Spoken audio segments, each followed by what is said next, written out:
اعوذ باللہ من الشیطان الرجیم بسم اللہ الرحمن الرحیم اللہ اکبر سبحان اللہ الحمدللہ استغفر اللہ الصلاۃ والسلام علیک یا رسول اللہ صلی اللہ علیہ وآلہ وسلم۔ ناظرین، سب لوگ آج کل پریشان ہیں، جتنے بھی والدین ہیں وہ اس بات سے پریشان ہیں کہ ان کی اولادیں، ایٹ لیسٹ یہ میں کہہ سکتا ہوں کہ 95% لوگ یہ اس بات سے پریشان ہیں کہ ان کی آنے والی جو نسل ہے وہ اسلام سے دور کیوں ہوتی جا رہی ہے، اور وہ ہمیشہ ایک ہی لفظ میں بولتی نظر آتی ہے۔ یہ پوری نسل وہ یہ کہتے ہیں کہ ہمیں زندگی کو انجوائے کرنا ہے، ہمیں اپنی زندگی کو، اپنی لائف کو انجوائے کرنا ہے۔ کیا واقعی زندگی انجوائے کرنے کے لیے ہی ہے؟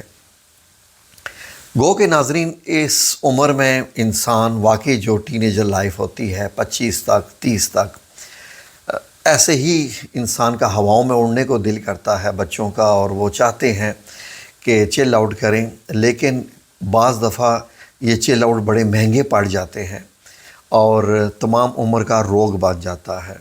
لڑکے اور لڑکیاں ناظرین جب بڑی کلاسوں میں قدم رکھتے ہیں، اسکولوں سے کالجز میں جاتے ہیں، کالجز میں یونیورسٹی میں جاتے ہیں، آپ نے اندازہ لگایا ہوگا کہ جو وہ آگے جاتے ہیں، بڑی کلاسز میں جاتے ہیں، ریسٹرکشنز جہاں زیادہ بڑھنی چاہیے وہاں پر ریلیز ہوتی جاتی ہیں، کم ہوتی جاتی ہیں۔ وجہ کیا ہے ناظرین؟ اس میں گھر والوں کا قصور ہے، تعلیمی اداروں کا قصور ہے، یا ہے کن کا؟ یا بچوں کا قصور ہے، اساتذہ کا قصور ہے، مینجمنٹ کا قصور ہے کس کا؟ کوئی نہ کوئی تو اس کا ذمہ دار ہے۔ چلیں غور کرتے ہیں ناظرین، والدین جب چھوٹی بچیاں 10 سال کی 12 سال کی ہونے لگتی ہیں تو والدین کی کوشش ہوتی ہے کہ ان کو رشتہ داروں کے گھر میں بھی نہ بھیجا جائے تاکہ وہ اس ماحول سے دور رہیں اور اپنے آپ کو سنبھال کر رکھ سکیں۔ جب بڑی ہوتی ہیں اسکول میں ریسٹرکشنز ہوتی ہیں، جب کالجز میں جاتی ہیں تو آج کل زیادہ کالجز میں کو ایجوکیشن ہوتی ہے، لڑکے لڑکیاں مل کے پڑھتے ہیں۔ اب وہاں والدین کا کردار ختم، وہاں کردار شروع ہو گیا اب انسٹیٹیوشنز کا، کہ یہ انسٹیٹیوشنز آپ کس طریقے سے اس کو ایجوکیشن کے فتنے کو کتنا کنٹرول کر سکتے ہیں۔ اس لیے کہ نامحرم جب آپس میں بیٹھتے ہیں تو فتنے پیدا ہونے کے چانسز 90% نہیں 100% ہوتے ہیں۔ ہمارا مذہب تو 2 سگے بہن بھائیوں کو بھی ایک چارپائی پر بیٹھنے کی اجازت نہیں دیتا، حتیٰ کہ 2 جوان بہنوں کو بھی ایک چارپائی پہ سونے کی اجازت نہیں دیتا، یا 2 بھائی ہوں یا بہنیں ہوں۔ تو یہ کہاں سے پھر کو ایجوکیشن آ گیا کہ نامحرم لڑکے اور لڑکیاں مل کے ایک دوسرے کے ساتھ بیٹھ کے پڑھیں اور ان کو کوئی روکنے والا بھی نہیں، کوئی ٹوکنے والا بھی نہیں؟ تو ناظرین، بیسیکلی جس طریقے سے انسان بنا ہوا ہے یہ ایسے ہی ہے کہ جیسے مقناطیس کے 2 پولز ہوتے ہیں، ساؤتھ پول، نارتھ پول، یا 2 اس کے جو حصے ہوتے ہیں، ان دونوں میں نیگیٹو کو پازیٹیو کی طرف اٹریکشن ہوتی ہے اور پازیٹیو کو نیگیٹو طرف اٹریکشن ہوتی ہے۔ فار ایگزامپل لڑکے اور لڑکیوں کو اگر ہم یہ کنسیڈر کر لیں کہ مقناطیس کی طرح، تو اپنی طرف کھینچتے ہیں کیونکہ شیطان ہر ایک کے خون میں، رگوں میں چلتا ہے۔ اب اسکول اور کالجز والے یا یونیورسٹی والے کیا کر رہے ہیں آج کل؟ کیونکہ ہم نے اپنے معاشرے کو اپنی آنکھوں سے بدلتے ہوئے دیکھا، ہماری عمر بھی 50 سال سے زیادہ ہوگی، ہم نے بھی اسکولوں میں پڑھا، کالجز میں پڑھا، یونیورسٹی میں پڑھا، تو ہم نے دیکھا کہ ہم نے کیا کیا چیزیں آبزرو کی۔ تو اس بات سے اندازہ لگا لیجئے کہ آج کل اگر آپ ویڈیوز دیکھیں، ٹک ٹاک دیکھیں، یہ دیکھیں، تو آپ یونیورسٹیوں میں دیکھ رہے ہیں کہ لڑکے لڑکیاں مل کے ڈانس کر رہے ہیں، اور وہ بھی inside the premises of university اور کالج۔ اب یہاں پر ذمہ دار کون ہے؟ کیا کوئی میوزک کا پروگرام اور اکٹھے ڈانس کرنے کا پروگرام کیا اسٹوڈنٹس آپس میں ارینج کر سکتے ہیں without the permission of management of college اور یونیورسٹی؟ ایسا ہو ہی نہیں سکتا۔ یہ لوگ ملوث ہوتے ہیں بیچ میں، کیونکہ یہ چاہتے ہیں کہ اس طرح کی ویڈیوز آؤٹ ہوں تاکہ لڑکے اور لڑکیوں کی اٹریکشن ہمارے کالج کی طرف زیادہ بڑھے، یہاں پر زیادہ ایڈمیشنز آئیں، ہم زیادہ پیسہ کما سکیں۔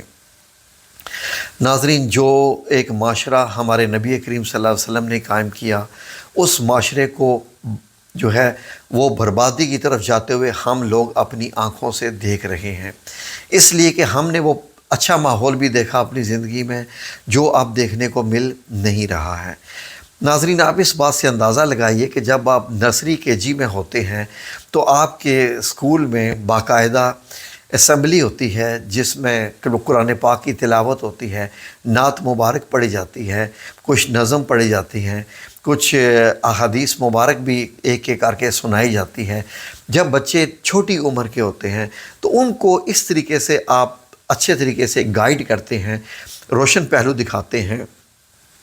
جو یہ اس وقت کی بات ہے جب بچوں میں ابھی سینس بھی نہیں ہوتی ہے کہ لڑکے اور لڑکی میں آپس میں کیا تعلق ہوتا ہے، جب ان کو پتہ بھی نہیں ہوتا تو ان کو یہ باتیں بتائی جاتی ہیں۔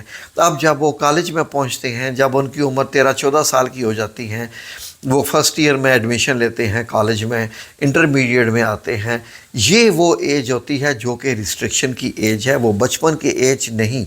یہ وہ ایج ہے جب اب ان کو یہ جو دونوں نارتھ اور ساؤتھ پولز ہیں، نیگیٹو جو پازیٹیو مقناطیس کی جو کشش ہے، اس کے بیچ میں آڑ لگانے کی ضرورت ہے، اور وہاں پر آپ نے کھلم کھلا چھٹی دے دی۔ اب جب بیچلرز میں ہو گئے، یونیورسٹی میں جاتے ہیں، تو اس کے بعد اب اس آڑ کو بریک لگانے کی ضرورت نہیں، بلکہ ایک دوسرے سے بالکل آمنے سامنے بھی نہ لانے کی ضرورت ہے۔ وہاں پر آپ نے بڑی بڑی یونیورسٹیاں بنا ڈالی جہاں پر لڑکے لڑکیاں اکٹھے بیٹھتے ہیں، ریلیشنز قائم کرتے ہیں، دونوں مل کے باہوں میں باہیں ڈال کے ڈانس کرتے ہیں، اور سوشل میڈیا پہ ویڈیو آ جاتی ہیں جی کہ کلاس میں لڑکا لڑکی ایک دوسرے کو شادی کے لیے پرپوز کر رہے ہیں۔ کیا ہمارا معاشرہ، ہمارا مذہب اس چیز کی اجازت دیتا ہے؟ اور وہ بھی اس وقت شادی کی پرپوزل ہو رہی ہے جب ٹیچر بھی کلاس میں موجود ہے۔ اب بتائیے کون ذمہ دار ہے، والدین یا یونیورسٹی یا یہ کالج؟ ناظرین، اگر ان لوگوں کی نیت ٹھیک ہوتی، ایجوکیشن والوں کی یا ہماری وزارتوں کی، جو کہ ہماری گورنمنٹ کے انڈر ہی تو یہ کالج ہوتے ہیں، لائسنس ان کو گورنمنٹ ایشو کرتی ہے، ان نظریں گورنمنٹ کی ان پر ہوتی ہیں، تو ہمارے جو مذہبی ادارے ہیں یا جو وزارت مذہبی امور ہے پاکستان کی یا دنیا کی کہیں بھی، کیا وہ دیکھ نہیں رہے ہیں کہ ہم نے ان لوگوں کو کیسے چھٹی جو ہے وہ چھٹی دی ہوئی ہے، جو مرضی کریں، ایک فری ہینڈ دیا ہوا ہے؟ ناظرین، چھوٹے سے لے کے ایک گھر کے فرد سے لے کے ماں باپ سے لے کے اسکول کالج کی مینجمنٹ اور ہماری گورنمنٹ کے جو مذہبی امور کے ادارے ہیں، سارے کے سارے اس بگڑتے ہوئے معاشرے میں ملوث ہیں، اور ان کو ہم سب کو اس چیز کا جواب دینا پڑے گا۔ اگر بچپن میں اسکول میں جب آپ پہلی کلاس میں ہوتے ہیں تو اسمبلی ہوتی ہے، تو کالج میں تو اور زیادہ جوڑنے کی ضرورت ہے۔ کیا یہ نہیں ہو سکتا ہمارے اسکول کالج یونیورسٹیوں میں کہ پہلا پیریڈ اسلامیات کا ہو، اور آغاز دن کا آغاز پڑھائی کا، تعلیمی وقت کا جو آپ 5-6 گھنٹے اسکول میں گزارتے ہیں، اس کا آغاز اسلامیات کے پیریڈ سے ہو؟ پھر اس کے بعد باقاعدہ طور پر کچھ دینی باتیں بتائی جائیں، احادیث مبارک اور قرآنی آیات بتائی جائیں، پہلا پیریڈ، تو باقی دن بھی بابرکت ہو جائے۔ لیکن کیا ہوتا ہے کہ پہلے physics, chemistry, biology, English, literature ویچر، یہ سب کچھ بتو کے جب بچے تھک چکے ہوتے ہیں تو اسلامیات یا دینیات کا پیریڈ ہوتا ہے۔ جب بچوں کا دل ہی نہیں ہوتا، وہ حاضر بھی نہیں ہوتے، اور وہ اس کو غیر ضروری ٹاپک اور غیر ضروری سبجیکٹ سمجھتے ہیں، انٹرسٹ ختم ہو چکا ہوتا ہے۔ اذان ہو رہی ہوتی ہے اور لڑکے لڑکیاں آپس میں باتیں کر رہے ہیں، ڈانس کر رہے ہیں۔ کیا یونیورسٹی، کالج، اسکولوں میں اذان سنائی نہیں دینی چاہیے؟ کیا باقاعدہ تمام ٹیچرز کو، کیونکہ ٹیچرز رول ماڈل ہوتے ہیں، ٹیچرز ہی رول ماڈل ہوتے ہیں اسکولوں میں، تو کیا سارے ٹیچرز پہ پابندی نہیں آنی چاہیے کہ تمام ٹیچرز، خواتین اپنی جگہ پر، مرد حضرات اپنی جگہ پر نماز ادا کریں؟ اور کرنی چاہیے۔ نہیں ہوگی تو ان کی سیلریز کاٹی جائیں۔ کیوں؟ ان کو بھی فری ہینڈ دیا ہوتا ہے۔ تمام کے تمام یہ ادارے ملوث ہیں میرے نبی کریم صلی اللہ علیہ وسلم کے بنائے ہوئے معاشرے کو، اور اللہ رب العزت کے حکم سے جو معاشرے بنے تھے، تو جو کچھ یہ پھر خرافات آ رہی ہیں، تو ہماری زندگیوں میں جو بے برکتی آ رہی ہے، اس کے ذمہ دار ہم سب ہیں۔ سوچنے کی ضرورت ہے، سمجھنے کی ضرورت ہے، لیکن ہمارا کام ہے بتانا، امپلیمنٹیشن تو ہمارا کام نہیں ہے۔ بہت ضرورت ہے، اشد ضرورت ہے، اسی چیز کی ہی ضرورت ہے۔